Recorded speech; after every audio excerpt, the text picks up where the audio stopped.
नमस्कार. आज आपण मल्टीसिम या सॉफ्टवेअरवरती RL सिरीज सर्किट हे सर्किट तयार करणार आहोत आणि त्याचे आउटपुट काय येतात ते आपण पाहणार आहोत. त्यासाठी पहिले आपल्याला कॉम्पोनंट जे लागणार आहेत ते काय लागतील, RL म्हणजे रेजिस्टर आणि इंडक्टर. म्हणजे आपल्याला रेजिस्टर आणि इंडक्टर हे कॉम्पोनंट लागतील. त्यासाठी याच्यामध्ये हा जो प्लेस बेसिक म्हणजे इथं एक कॉम्पोनंटचा रेजिस्टरचा सिम्बॉल दिलेला आहे, त्याच्यावरती जर आपण क्लिक केलं तर या बेसिक ग्रुपमध्ये आपल्याला वेगवेगळे कॉम्पोनंट मिळतील. त्याच्यामधले आपल्याला रेजिस्टर, नंतर या रेजिस्टरचे आपण व्हॅल्यू सिलेक्ट करून घेऊ शकतो. आपल्याला हव्या त्या व्हॅल्यूचा आपण रेजिस्टर घेऊ शकतो व त्याच्या रेजिस्टन्स सिलेक्ट करून घेऊ शकतो. ओके, तर मी इथं 100 ओहमचा रेजिस्टर घेतोय. हा रेजिस्टर मी इथं प्लेस करतो. नंतर आपल्याला इंडक्टर L म्हणजे इंडक्टर पण पाहिजे, तर एक इंडक्टर इथं दिलेला आहे, तो इंडक्टर मी घेतो आणि इथं प्लेस करतो. याच्यानंतर ही जी विंडो आहे ती मी क्लोज करून टाकतो. आणि याच्यानंतर आपल्याला सोर्स पाहिजे, त्यासाठी फर्स्ट इथं जे प्लेस सोर्स आहे त्याच्यामध्ये जाऊन इथं पॉवर सोर्स दिलेले आहेत, सिंगल व्होल्टेज सोर्स दिलेले आहे. त्याच्यामधला आपल्याला AC सोर्स पाहिजे, AC व्होल्टेज सोर्स पाहिजे. तो हा पहिला AC व्होल्टेज सोर्स, तर मी ओके करतो. त्यानंतर हा AC व्होल्टेज सोर्स आलेला दिसेल, इथं आपण त्याला प्लेस करू AC व्होल्टेज सोर्सला.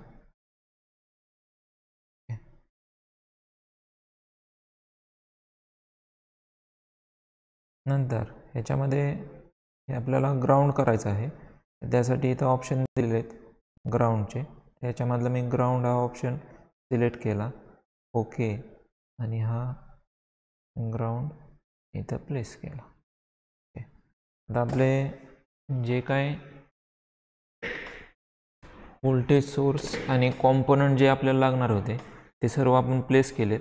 आता याचे कनेक्शन करूया. कनेक्शन करण्यासाठी त्या कॉम्पोनंटच्या जवळ म्हणजे त्याचा जो टर्मिनल आहे त्या टर्मिनलच्या जवळ गेल्यानंतर असं आपल्याला पॉईंट आलेला दिसेल.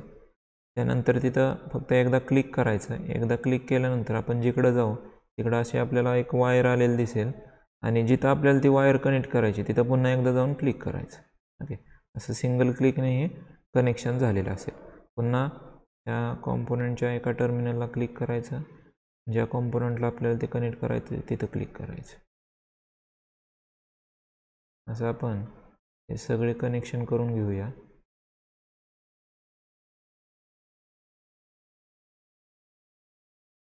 ओके, आता हे कनेक्शन केलेले आहेत आपण.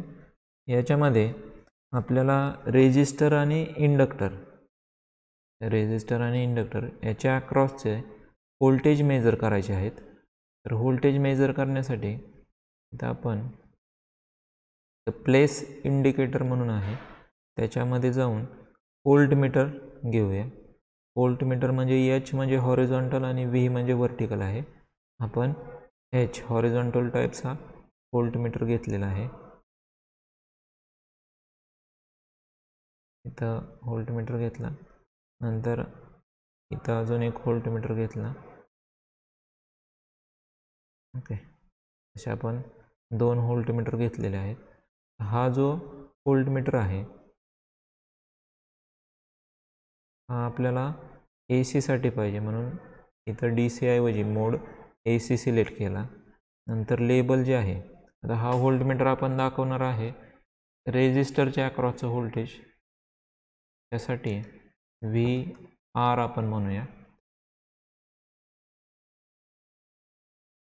आणि हा जो व्होल्टमीटर आहे तो आपण यूज करणार आहे, हा पण DC होता, तो AC मध्ये AC मोड सिलेक्ट करून घेऊ आणि लेबल इथं व्ही एल असं देऊ, कारण इंडक्टरच्या अक्रॉसचा आपण व्होल्टेज मेजर करणार आहोत. ओके. नंतर याचे आपण कनेक्शन करून घेऊया. हा व्होल्टमीटर आपण इथं रेजिस्टरच्या अक्रॉस कनेक्ट केला, म्हणजे तो रेजिस्टरच्या अक्रॉसचं व्होल्टेज दाखवेल. हा इंडक्टरच्या अक्रॉस कनेक्ट केला, व इंडक्टरच्या अक्रॉसचं व्होल्टेज आपल्याला दाखवेल. यानंतर आपल्याला या सोर्समधून व्होल्टेज, जे काय व्होल्टेज आहे ते व्होल्टेज आपण ॲडजस्ट करून घेऊ शकतो. मी 100 वोल्ट व्होल्टेज घेतलेलं आहे, आणि ह्याची जी काही फ्रिक्वेन्सी आहे ती फ्रिक्वेन्सी पण आपण ॲडजस्ट करू शकतो. तर ही जी काही फ्रिक्वेन्सी आहे ती मी 50 हर्ट्ज, ओके, 50 हर्ट्ज अशी फ्रिक्वेन्सी. बाकीचे भरपूर पॅरामीटर आहेत, पण आपण फक्त हे बेसिक पॅरामीटर ते चेंज करणार आहोत, बाकीची चेंज करायची गरज नाही. तर हे लेबल जे आहे ते V1 दिलेलं आहे, पण फक्त V घेऊया.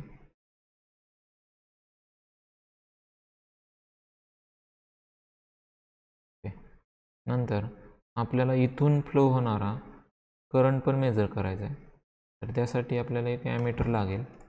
तर ॲमीटर कनेक्ट करण्यासाठी आपण इथं थोडीशी जागा तयार करू ॲमीटरसाठी. हा जो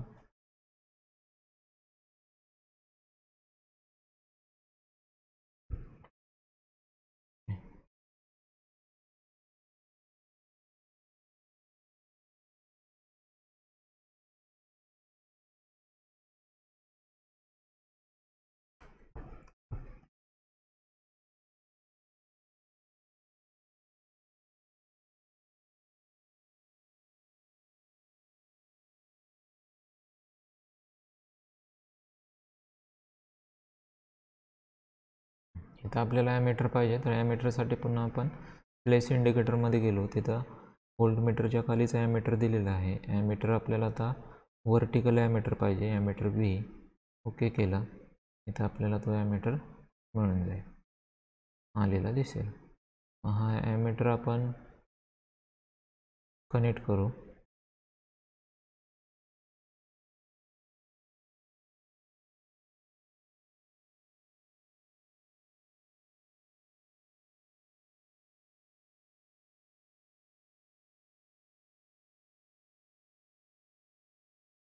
ओके, आपण इथं ॲमीटर कनेक्ट केलेला आहे. तर आता हा जो ॲमीटर आहे तो DC आहे.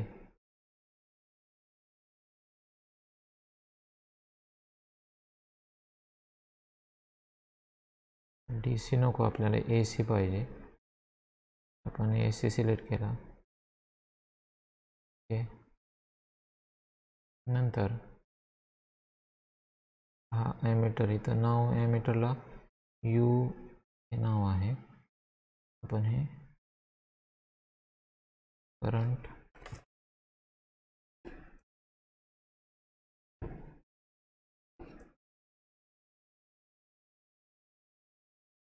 I ने दाखवू, कारण हा करंट दाखवणार आहे, म्हणून मी इथं I हे नाव दिलेलं आहे.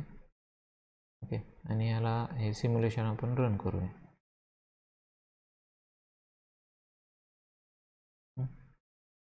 हे असं हे सिम्युलेशन रन केल्यानंतर आपल्याला काय काय मिळालं बघा. आपण व्होल्टेज दिलेलं आहे 100 व्होल्ट.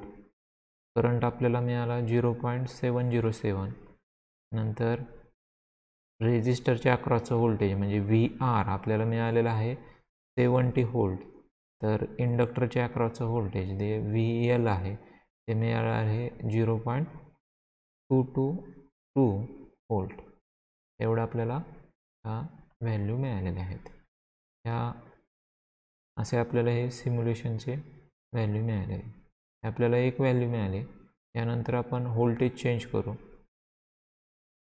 आणि काय इफेक्ट होतोय तो पाहूया. त्यासाठी मी स्टॉप करतो. आपल्याला याच्यामधली कुठली क्वांटिटी जर चेंज करायची असेल तर पहिलं तुम्हाला हे सिम्युलेशन जे तुम्ही रन केलेलं आहे ते सिम्युलेशन पहिलं तुम्हाला स्टॉप करावं लागणार. ओके, आता हे स्टॉप झालेलं आहे. हे ग्रीन सिम्बॉल आला म्हणजे आता सिम्युलेशन स्टॉप झालेलं आहे. ओके, नंतर ह्याच्यामध्ये मी व्होल्टेज चेंज करतो. 100 व्होल्ट होतं ते 150 व्होल्ट ची व्हॅल्यू मी घेतो आणि पुन्हा एकदा हे रन करून बघू आपण.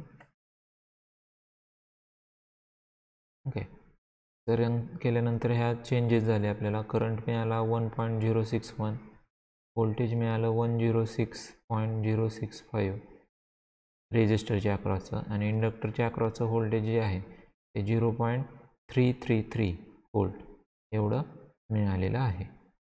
ओके, पुन्हा एकदा आपण याच्यामध्ये चेंज करू. हे जे काय 100 व्होल्ट दिलं तर मी 200 व्होल्ट करतो. ओके, आणि पुन्हा एकदा रन करतो. रन केल्यानंतर अशा व्हॅल्यू आपल्याला मिळाल्या. ओके, म्हणजे असे आपण फक्त व्होल्टेजच नाही, इथले रेजिस्टरची व्हॅल्यू, इंडक्टरची व्हॅल्यू चेंज करू शकतो, आणि ते चेंज झाल्यानंतर काय इफेक्ट होतो आहे, व्होल्टेज आणि करंट काय चेंजेस होतात ते आपण याच्यामध्ये पाहू शकतो. ओके, असे आपण मल्टीसिमवरती RL series circuit, RL series circuit हे तयार करून पाहिलं, आणि त्याचे व्होल्टेज आणि करंटवर काय येतील हे आपण पाहिलेलं आहे. नंतर आपण याच्या व्होल्टेजच्या व्हॅल्यू चेंज करून पाहिल्या की त्याचा इफेक्ट हा बाकीचे जे काय आहेत त्याच्यावरती काय होतो इथं.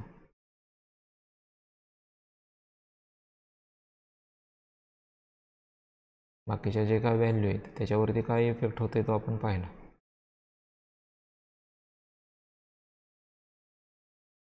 अशा रीतीने आपण या मल्टीसिम सॉफ्टवेअरवरती कोणतंही सर्किट तयार करून त्याचे आउटपुट काय येतील हे पाहू शकतो.